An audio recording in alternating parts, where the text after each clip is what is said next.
Wie erkenne ich Vorratsschädlinge im Vogelfutter? Fäden oder kleine Kothäufchen im Vogelfutter weisen meist auf einen Befall mit Mehlmotten hin. Falter sind die bekanntesten unter den Vorratsschädlingen und können sich auch in eurer Küche im Vorratsschrank ausbreiten. Offen gelagertes Vogelfutter ist anfälliger für Futterschädlinge wie Motten und Milben. Bestellt daher keine großen Mengen, sondern nur einen kleinen Vorrat, der für 4 Wochen, also einen Monat, reicht. Auch solltet ihr große Mengen des Vogelfutters nicht offen stehen lassen. Und noch ein Hinweis zu Reddit.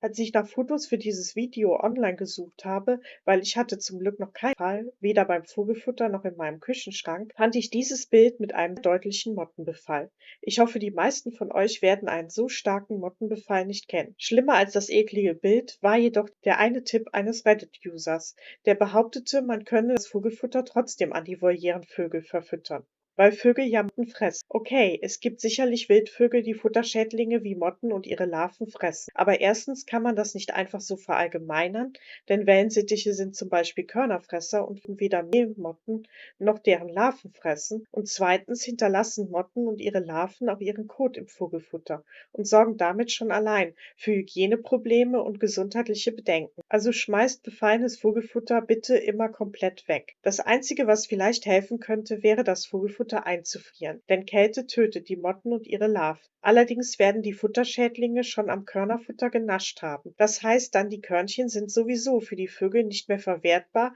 und bieten keine Nährstoffquelle mehr. Noch ein Nachtrag zu Reddit. Ich hoffe, ihr nutzt das Forum nicht als Informationsquelle, denn was ich bedenklich finde, ist, dass mir der Eintrag sofort auf Deutsch übersetzt angezeigt wurde. Und ich natürlich davon ausgegangen bin, ein deutscher User habe diese Informationen geteilt. Erst bei näherem Hinsehen erkannte ich den Button Original anzeigen. Und siehe da, die Quelle stammt aus den USA, dem Fake News Land schlechthin. Also verlasst euch nicht auf irgendwelche obskuren Infos aus dem Netz. Prüft bitte alles noch einmal nach. Selbst die Infos auf diesem Kanal, denn ich kann mich auch sehr gut einmal irren oder mich vielleicht auch irreführend ausdrücken. Aber jetzt zurück zum eigentlichen Thema. Erkennen könnt ihr Raupen der Motten an verklumptem Vogelfutter und Spinnweben. Manchmal sieht man auch kleine Kotbällchen der Mottenraupen. Wer bei frisch abgepacktem Vogelfutter auf Nummer sicher gehen will, verpackt das Futter luftdicht in Tupperware.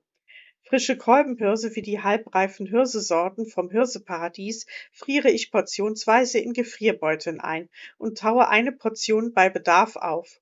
Auf keinen Fall solltet ihr das Vogelfutter in großen Mengen in Plastikbeuteln oder Säcken lagern, denn dort können sich unbemerkt Schädlinge vermehren. Ich bestelle einmal im Monat 5 Pakete frisch. Da ich es online bestelle, lasse ich es eingepackt bis auf 1, 2 500 Gramm Packungen. Die fülle ich in eine Metalldose mit Deckel. Mit der Futterschaufel lässt sich das Körnerfutter dann einfach dosieren. Auch Kolbenhirse solltet ihr nicht besonders lange aufbewahren. Kauft lieber kleine Mengen, die ihr schnell verbrauchen könnt. Es hängt natürlich auch davon ab, wie viele Vögel ihr habt.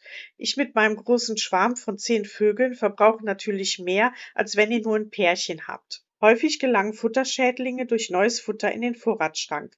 Das Futter aus dem Handel ist meist vakuumverpackt. Abraten würde ich von lose angebotenem Futter, denn wir wissen nicht, wie oft das Körnerfutter in diesen offenen Boxen gewechselt wird. Dort können sich dann Futterschädlinge oder deren Eier und Larven einnisten.